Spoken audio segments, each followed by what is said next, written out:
Black forest cake तो सभी को पसंद है। तो आज मैं आपके साथ एक ऐसी रेसिपी शेयर कर रही हूँ जिसमें मैं आपके साथ एक सीक्रेट इंग्रेडिएंट शेयर करूंगी। वो डालने से जो ब्लैक फॉरेस्ट ओरिजिनल केक मिलता है ना, जर्मन ब्लैक फॉरेस्ट केक, वैसे ही लगभग आपका केक भी बनके तैयार होगा। एकदम सॉफ्ट, एकदम मॉइस्ट होगा। अंदर का जो केक है वो डार्क चॉकलेट वाला होगा, रिच होगा। तो चलिए सबसे पहले स्पॉन्ज की तैयारी करते हैं। तो उसके लिए मैंने ले लिया है यहाँ पे बटर। सारी जो चीज़ें आप ले रहे हैं उसे रूम टेम्परेचर पे आपको लेना है। अब बटर को मैं अच्छे से फेंट रही हूँ, फिर उसमें हम डालेंगे पिसी हुई चीनी।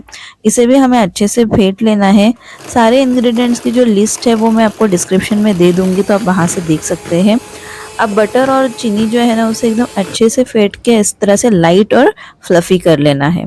फिर चलिए ड्राई इंग्रेडिएंट्स में हम डालते हैं मैदा। उसी के साथ हम डालेंगे कोको पाउडर, और उसके साथ हमें डालनी है बेकिंग पाउडर और बेकिंग सोडा। ये बहुत ज़रूरी है, तो आपको ये मेजरमेंट्स एकदम प्रॉपर लेने हैं। अब इन सारी चीज़ों को हमें सीव कर लेना है, यानी कि हमें छान लेना है। छानने से क्या होता है कि हमारे इंग्रेडिएंट्स एकदम फ्लफी लाइट बनते हैं। फिर मैं ले रही हूँ यहाँ पे 2 अंडे। तो 2 अंडे लेकर मैंने इसे अच्छे से फेंट लिया है। तो मैं इलेक्ट्रिकल बेटर का ही इस्तेमाल कर रही हूँ, आप चाहे तो हैंड बेटर का इस्तेमाल कर सकते हैं, लेकिन अंडे भी हमें इतने फेंटने हैं कि इस तरह से एक फ्लफी कंसिस्टेंसी उसकी बन के रेडी हो जाए। फिर उसके बाद में एक बोल में मैंने ले लिया है, छोटा जो सैचे होता है उतना कॉफ़ी पाउडर मैंने लिया है, और उसमें मैंने डाल दिया है पानी, और इसे मैं अलग से साइड में रख दूँगी। इसे बस हमें मिक्स करना है, बाकी कुछ भी नहीं करना है। फिर हमें इसे बाद में इस्तेमाल करना है। अब केक का टिन तैयार कर लेते हैं। तो उसके लिए मैंने 6 इंच का टिन लिया है, उसमें मैं पार्चमेंट शीट डाल रही हूँ। अगर आप पार्चमेंट शीट डालते हो आपको कुछ करने की ज़रूरत नहीं है। बटर पेपर लगाते हो तो उस पर थोड़ा बटर लगाने की ज़रूरत है, या तो फिर आपको मैदे से डस्ट करना है। अब यहाँ पे चलिए मिक्सिंग कर लेते हैं। तो जो बटर वाला मिक्सचर था उसमें मैं डाल रही हूँ अंडे का घोल जो हमने बनाया था, मतलब अंडा जो फेंट लिया था उसे हम डाल रहे हैं इसमें। फिर उसमें डालेंगे हम ड्राई इंग्रेडिएंट्स। तो मैं क्या कर रही हूँ, थोड़े वेट इंग्रेडिएंट्स डाल रही हूँ, थोड़े ड्राई इंग्रेडिएंट्स डाल रही हूँ। ऐसे करके हमें कट एंड फोल्ड करते जाना है, और इसी तरह हमें इसका बैटर बनाना है। अब देखिए ये जो बैटर है वो एकदम गाढ़ा गाढ़ा बन गया, तो उसमें हम डालेंगे थोड़ा सा छाछ, यानी कि बटर मिल्क। तो यहाँ मैंने क्या किया है, दही को थोड़ा फेंट के उसमें पानी डाल के उसका बटर मिल्क बना लिया है। तो आप उसी तरह बना सकते हैं।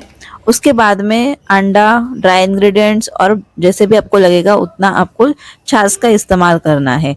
इसी तरह बनाना है, मतलब छाछ यानी उसमें कुछ भी चीज़ नहीं होनी चाहिए, मतलब प्लेन सिर्फ दही में आपको पानी डाल के लेना है। फिर उसके बाद में मैंने उसमें जो कॉफ़ी का हमने घोल बनाया था वो भी उसमें डाल दिया। अब इस तरह से हम बैटर बना रहे हैं। बैटर की कंसिस्टेंसी ऐसी होनी चाहिए कि वो ड्रॉपिंग होना चाहिए। इसको या तो ड्रॉपिंग कंसिस्टेंसी या तो रिबन कंसिस्टेंसी कहा जाता है। ये देखिए इस तरह से हमारा बैटर जो है वो केक में रिबन की तरह गिरना चाहिए। फिर उसे हमें थोड़ा सा टैप कर लेना है 2-3 बार, ताकि बड़े कुछ एयर बबल्स हो तो वो निकल जाए। यहाँ मैंने एक बड़ा भगोना रखा था और उसे मैंने प्री हीट करने के लिए रखा था, करीबन 5 से 7 मिनट के लिए। इसमें अभी हमें केक का टिन रख देना है, और इसे बंद करके हमें करीबन 35 टू 40 मिनट्स के लिए लो फ्लेम पे अच्छे से पका लेना है, यानी कि बेक कर लेना है। तो केक जो है वो आपका करीबन 40 मिनट में बेक हो जाएगा। देखिए कितना बढ़िया लग रहा है, एकदम सॉफ्ट और स्पॉन्जी बन जाता है। अब करते हैं स्कीवर्स टेस्ट। तो मैं आपको दिखाती हूँ, एकदम नीट एंड क्लीन स्कीवर है, मतलब केक बन के तैयार है। इसे ठंडा होने के लिए रख देंगे। तब तक चलिए बनाते हैं इसका एक मेन कंपोनेंट, जो कि है चेरी कंपोट। ब्लैक फॉरेस्ट केक में चेरी कंपोट अगर हम अच्छे से नहीं डालेंगे ना, तो फिर उसका कोई मज़ा ही नहीं है। और कभी कभी हमें मार्केट में चेरी कंपोस्ट नहीं मिलता, तो हम इस तरह से बना सकते हैं। अगर आपके यहाँ पे चेरी कंपोस्ट रेडीमेड मिलता है तो आप उस तरह भी इसका इस्तेमाल कर सकते हैं। तो मैंने चेरीज में से सारी जो बीज थी वो निकाल ली, उसमें डाल दी है चीनी, और उसे गर्म करने के लिए रख दिया है। आँच मैंने धीमी रखी है। थोड़ा सा मैंने उसमें पानी डाला है, और अब इसे हम चलाएंगे तब तक जब तक कि इसका कंपोट एकदम अच्छे से बन ना जाए। अब इसमें मैं डाल रही हूँ थोड़ा सा नींबू का जूस, और बस इसे चलाना है और आपका कंपोट बन के रेडी हो जाएगा। इस तरह से मैंने थोड़ा पानी डाल के जो कंपोट बनाया है ये हमें तुरंत ही इस्तेमाल करना है। फिर मैंने और थोड़ी सी ले ली है चेरी, उसमें मैंने फिर से थोड़ी सी चीनी डाल दी, और इसमें थोड़ा ज़्यादा पानी डाल रही हूँ क्योंकि ये ना हमें सोकिंग सिरप के लिए बनाना है।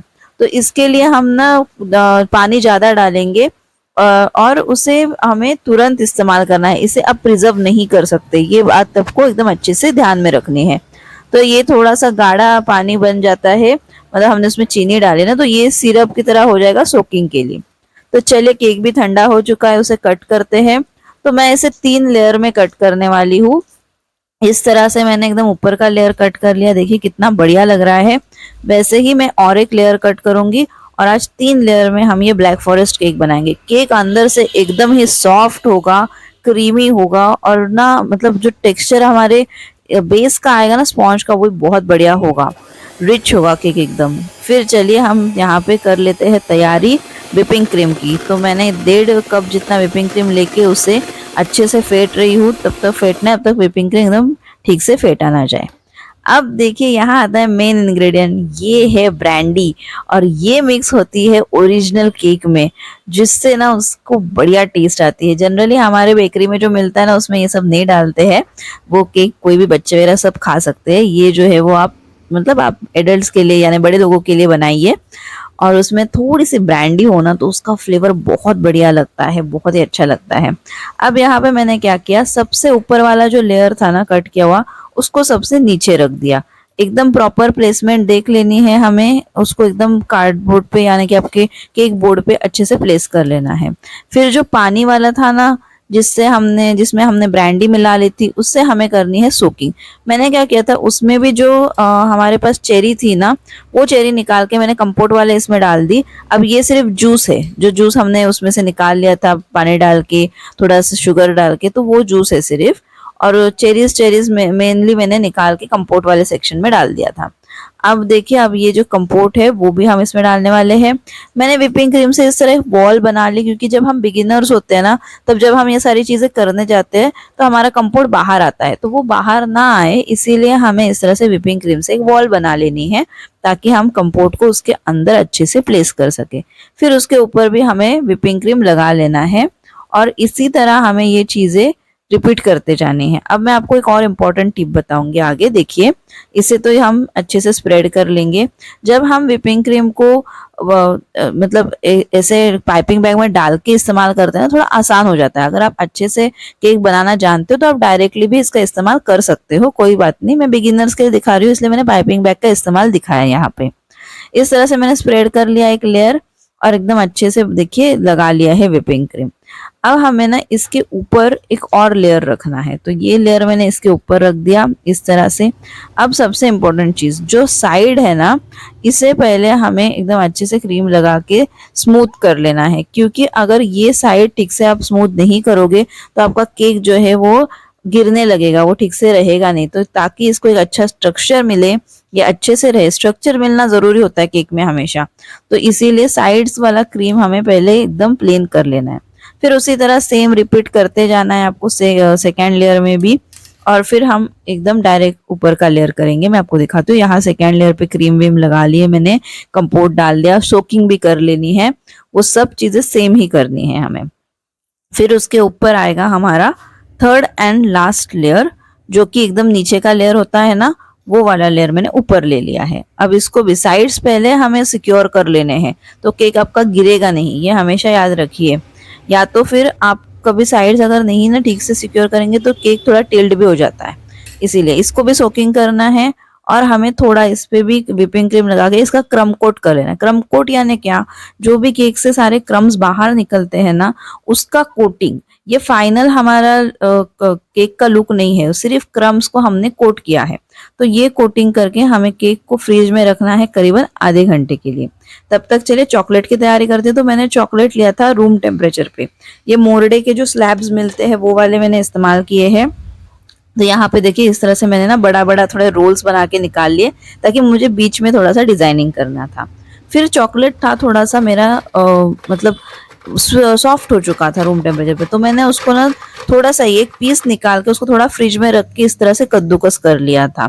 लेकिन सारा चॉकलेट आपको फ्रिज में नहीं रखना है, वरना चॉकलेट खराब हो जाता है। चॉकलेट कभी भी फ्रिज में नहीं रखना होता है। तो मैंने जितना मुझे पोर्शन कद्दूकस करना था उतना ही फ्रिज में रखा था।